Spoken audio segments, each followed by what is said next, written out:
Hello student, कैसे हैं आप सब। एक बार पुनः से कोचिंग क्लासेस पर स्वागत है। और बोर्ड एग्जाम 2022 एमपी बोर्ड के लिए आज न्यूमेरिकल क्वेश्चन का पुनः लेकर आ चुका हूं सीरीज। और इसके पहले भी मैंने न्यूमेरिकल क्वेश्चन कराया था। इस बार जो है आपके ज़्यादा से ज़्यादा 10 नंबर से आपका 1 अंक ज़्यादा न्यूमेरिकल क्वेश्चन नहीं पूछा जाएगा। मतलब कहने का मतलब थ्योरी पोर्शन आप ज़्यादा फोकस कीजिए, न्यूमेरिकल आपका उतना ज़्यादा नहीं पूछा जाएगा। 1 या 2 क्वेश्चन आपको देखने को मिलेगा। चलिए शुरू करते हैं। इसके पहले भी हमने जो वीडियो में प्रोवाइड करा है उसे तैयार कर लेना, और ऐसे ही आपको पेपर के एक दिन पहले तक मैं आपको देता रहूंगा। शुरू करते हैं। आज का पहला क्वेश्चन है 6.0 × 10⁻14 हर्ट्ज आवृत्ति का एक वर्णी प्रकाश किसी लेजर द्वारा उत्पन्न किया जाता है। इस प्रकाश किरण पुंज में फोटॉन की ऊर्जा कितनी होगी। मतलब हमको फाइंड करना है फोटॉन की ऊर्जा। तो फोटॉन की ऊर्जा के लिए हमको एक छोटा सा फार्मूला लगाना है, बहुत सिंपल तरीके से आपका आ जाएगा।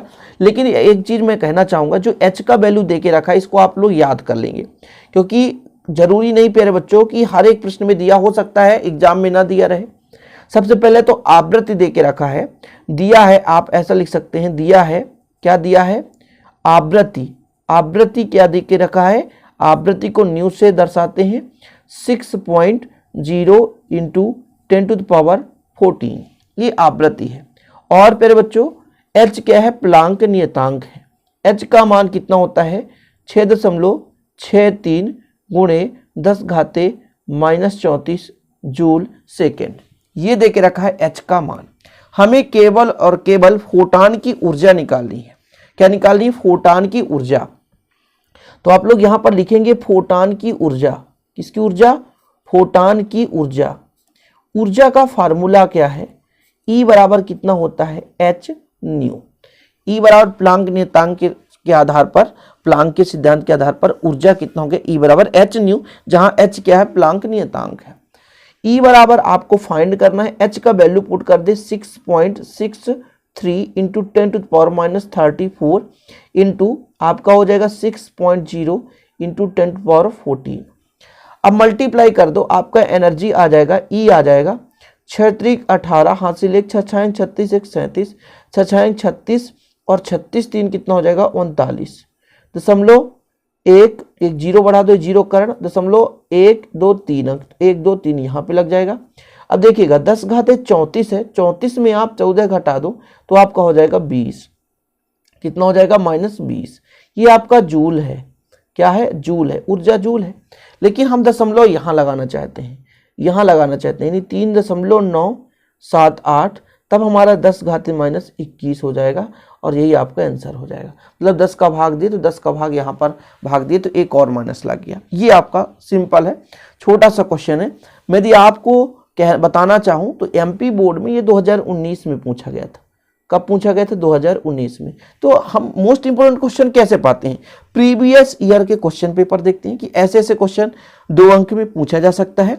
और quarterly exam, half yearly exam और जो आपका प्री बोर्ड होता है, यहां से क्वेश्चन देखते हैं, ठीक है। और विगत वर्ष में पूछे गए क्वेश्चन, ऐसे ही तो सिलेक्टेड क्वेश्चन होते हैं, कहीं अपने से मोस्ट इंपोर्टेंट क्वेश्चन नहीं होता पर बच्चों। ना तो कोई टीचर ही जानता है कि आपका यही एग्जाम में पूछा जाएगा। टीचर का एक गाइड होता है कि ऐसे क्वेश्चन करो, और ऐसे क्वेश्चन पूछे गए थे, हो सकता है आपका इतना अंक आ जाए। ये मैं कभी नहीं कह सकता कि मैं जो पढ़ा रहा हूं तो 100 में 100 मेरा ही पढ़ाया आएगा। आप लोगों का मेहनत ही आपका रंग लाएगा। अब इसके बाद हम दूसरा क्वेश्चन देख लेते हैं, जो कि ये भी प्रीवियस ईयर के पूछे गए क्वेश्चन ही है।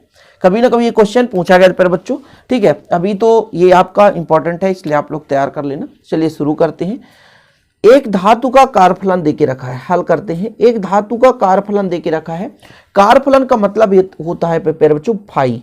फाई बराबर कितना है, 0.1 इलेक्ट्रॉन वोल्ट। यदि इसको हम जूल में बदलना चाहें तो 1 इलेक्ट्रॉन वोल्ट का होता है मान, मैं आपको बता दूं 1.6 × 10⁻−19। अब ये आपका जूल के रूप में हो जाएगा, तो आपका हो जाएगा जूल के रूप में 1 इलेक्ट्रॉन वोल्ट बराबर 1.6 × 10⁻−19 जूल। तो 0.1 इलेक्ट्रॉन वोल्ट का हम निकालना चाहते हैं तो 0.1 का मल्टीप्लाई कर देंगे।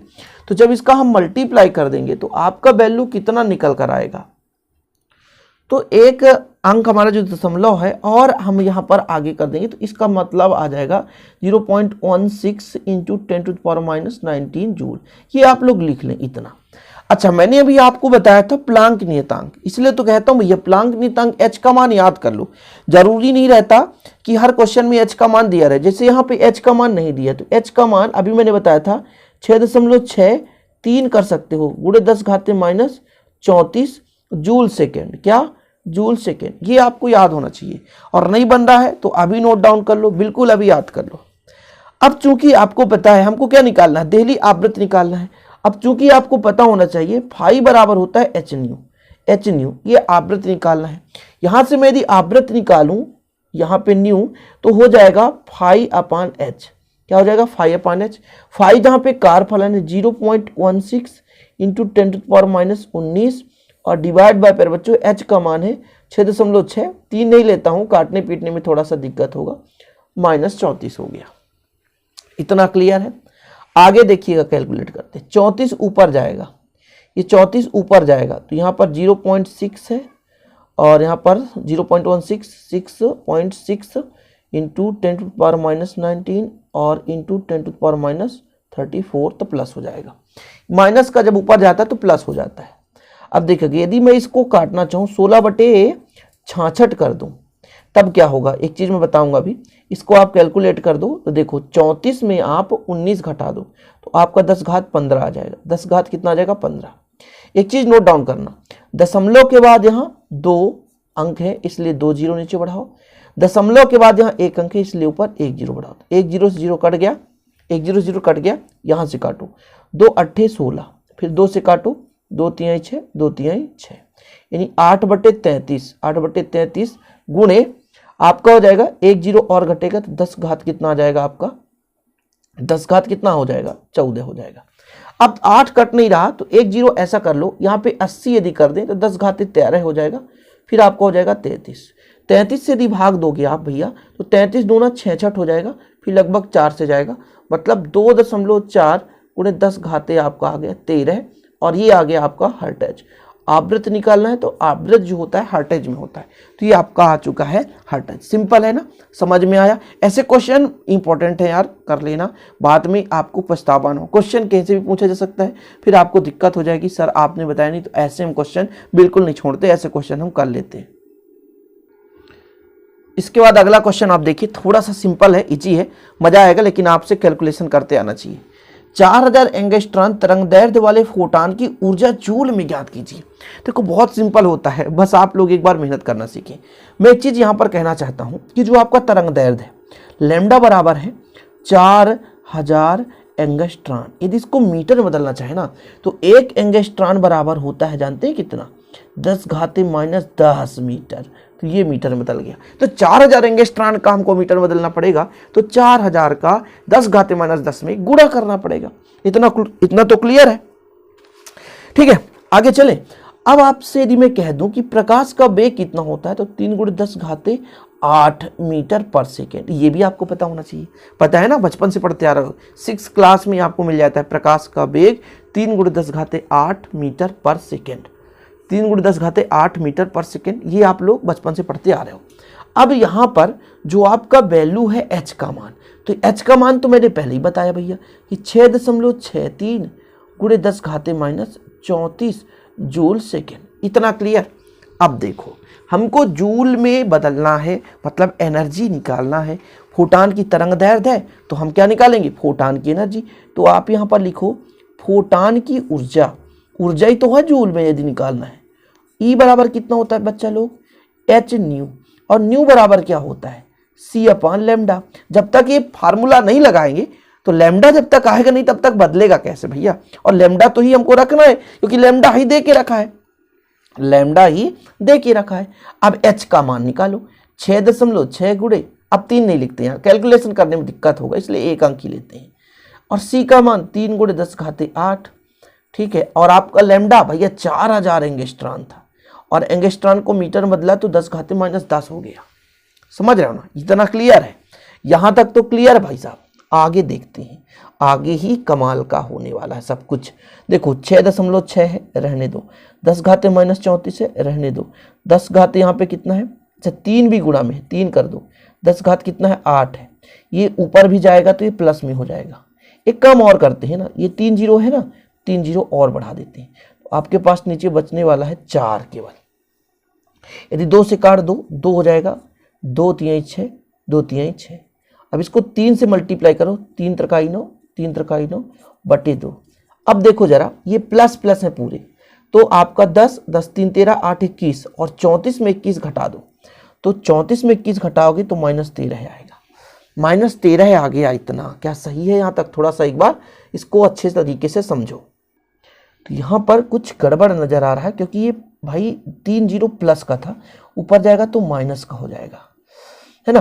तो ये हो जाएगा भैया 34, 3 37 और 37 में 18, 18 घटा दो तो आपका आ जाता है 19।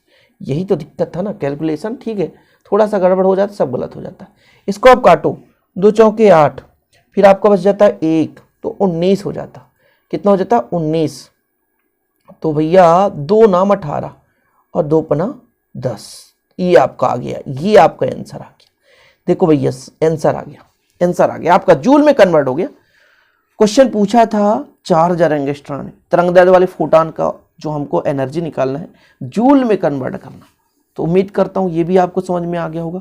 सिंपल है, अच्छे तरीके से आप सॉल्व कर लो। और इसका मैं टेलीग्राम में शेयर कर दूंगा, तो टेलीग्राम का लिंक डिस्क्रिप्शन पे मिल जाएगा, टेलीग्राम भी आप ज्वाइन कर लेना, वहां से आप लोगों को बहुत कुछ हेल्प मिल सकता है। इस टाइम पे एमपी बोर्ड के सभी बच्चे ध्यान दें, टेलीग्राम में आप लोग ज्वाइन जरूर करें। इसके बाद अगला क्वेश्चन देखिए, काफी महत्वपूर्ण है ये क्वेश्चन, आपको करना है, क्वेश्चन बैंक का क्वेश्चन है। 3 सेंटीमीटर ऊंची कोई बीम 21 सेंटीमीटर फोकस दूरी वाले लेंस के सामने 14 सेंटीमीटर की दूरी पर रखी है, तो लेंस द्वारा निर्मित प्रतिबिंब का वर्णन ज्ञात करना है। हल करेंगे बड़ा ही सिंपल वे से। सबसे पहले तो वस्तु की ऊंचाई देख रहा है, वो क्या है? वस्तु की ऊंचाई ये दिया है, वस्तु की ऊंचाई को दर्शाते हैं ओ से, ठीक है। ओ बराबर है 3 सेंटीमीटर। कितना सेंटीमीटर? 3 सेंटीमीटर। आपका फोकस दूरी देके रखा है 21, जो कि माइनस में होगा। फोकस दूरी क्या हो जाएगा? माइनस में होगा। वस्तु की दूरी, वस्तु को हम वस्तु के लेंस के सामने रखते हैं बाईं ओर, तो ये भी माइनस में होगा, -14 सेंटीमीटर। तो लेंस द्वारा प्रतिबिंब की दूरी निकालनी है, दूरी निकालनी है, फिर वर्णन करना है। मतलब हमको भी का मान निकालना है। भी कहाँ पे बन रहा है? ये हमको निकालना है। तो लेंस सूत्र आपको पता है, लेंस सूत्र से, लेंस सूत्र क्या कहता है? लेंस सूत्र कहता है 1/v - 1/u बराबर 1/f। ये देके रखा है। चलो, यदि हम यहाँ पे वैल्यू पुट कर दें, u का मान रखो, ये माइनस में, सॉरी, u का मान कितना है? -14, और f का मान कितना है? f का मान -21। ये माइनस माइनस प्लस हो जाएगा, तो 1/v प्लस 1/14 रहेगा और बराबर -1/21। एक काम करो, ये प्लस का है, उधर जाएगा तो माइनस हो जाएगा, तो -1/21 -1/14। यदि एलसीएम ले लें तो आपका आ जाएगा 7 दूनी 14 है, 7 त्रिक 21, तो भैया 3 दूना 6 7 42, 42 इसका एलसीएम आएगा। 21 दूनी 42 तो -2, 7 त्रिक 21, 7 चौक 28, 7 पन्ना 35, 7 6 42, इतना आएगा। 14 त्रिक 42 तो 3 ऊपर आ जाएगा, ठीक है। 14 त्रिक 14 का भाग देंगे तो 3 आएगा, 3 आ गया, इतना आ गया। अब कुल मिलाकर 3 2 5 -5/42, भी निगेटिव आ गया, भी निगेटिव आ गया। इसको यदि आप कैलकुलेट करोगे तो भी बराबर हो जाएगा 42/5, तो 8 पंचे 40 माइनस में और बचा 2, तो 8 चौको 20, ये आ गया निगेटिव है, ठीक है। क्या आ गया? निगेटिव आ गया। थोड़ा समझने की कोशिश करेंगे, हमको आवर्धन तो निकालना है ना, बोला है प्रतिबिंब का पूरा स्थिति निकालना है, तो आवर्धन के माध्यम से हम प्रतिबिंब की स्थिति निकाल सकते हैं। कैसे? समझिएगा, चूंकि आपको पता होना चाहिए आवर्धन m का फार्मूला क्या होता है कि आपका कितना प्रतिबिंब बना और कितना वस्तु, ये जो बराबर होता है v/u के बराबर होता है। ये हमने लेक्चर में कराया था, आप लोग शायद पढ़े होंगे। अब यहां से हमको वैल्यू पुट करना है। जैसे i का मान हमें पता नहीं, पता है क्या? नहीं पता। O का मान तो पता है 0.3.0 या 3 बस रख सकते हैं। v का मान -8.4 है और u का मान भी देके रखा है आपका -14 है। 14 पंचे 70 और 14 6 84 आ रहा है। 14 पंचे 70, 14 6 84, ये आपका हो जाएगा 6 से कटेगा। कितना से कटेगा? और 0.6 आएगा, 0.6 आएगा। यानी आई बराबर, निगेटिव है तो निगेटिव, ये माइनस माइनस कट जाएगा ना, खत्म कहानी। 0.6 × 3 यानी क्षत्रिक 18 1.8 सेंटीमीटर। अब आपका प्लस है, इसलिए तो हमारा जो है वस्तु का प्रतिबिंब सीधा बनेगा। ठीक है, अतः आपको बताना पड़ेगा भैया, अतः प्रतिबिंब की दूरी तो 8 आपका कितना है 4 है। अतः प्रतिबिंब कहाँ बनेगा, प्रतिबिंब लेंस के आगे बनेगा, लेंस के आगे कितना बनेगा, मतलब जैसे ये लेंस है प्यारे बच्चों, तो यहाँ पर प्रतिबिंब बनेगा क्योंकि निगेटिव था, आगे 8.4 सेंटीमीटर दूरी पर बनेगा। ठीक है, तथा कैसा बनेगा, आभासी बनेगा, सीधा बनेगा क्योंकि पॉजिटिव देख रहे हैं, आई का मान धनात्मक है, सीधा बनेगा। काल्पनिक है यानी कल्पना करेंगे, काल्पनिक रहेगा, एवं छोटा है क्योंकि वस्तु है 3 और जो प्रतिबिंब आया 1.8 अर्थात 1.8 सेंटीमीटर ऊंचा बनेगा। ये आपका क्लियर होना चाहिए। तो इस प्रकार से आज थोड़ा सा मैं इतना ही प्रोवाइड करा रहा हूँ, और आप लोग चाहेंगे तो अगले वीडियो में और वीडियो क्वेश्चन मिल जाएंगे, और अच्छे तरीके से इसे तैयार कर लेना। मिलते हैं अगले वीडियो के साथ बच्चे लोग। जय हिंद, वंदे मातरम। और हाँ, टेलीग्राम में ज्वाइन जरूर कर लेना, ठीक है, ताकि आप लोग टेलीग्राम में जो भी क्वेश्चन शेयर किया जाए तो आप लोग वहाँ से सॉल्व कर पाएँ और आपको भी अच्छे अंक मिल जाए।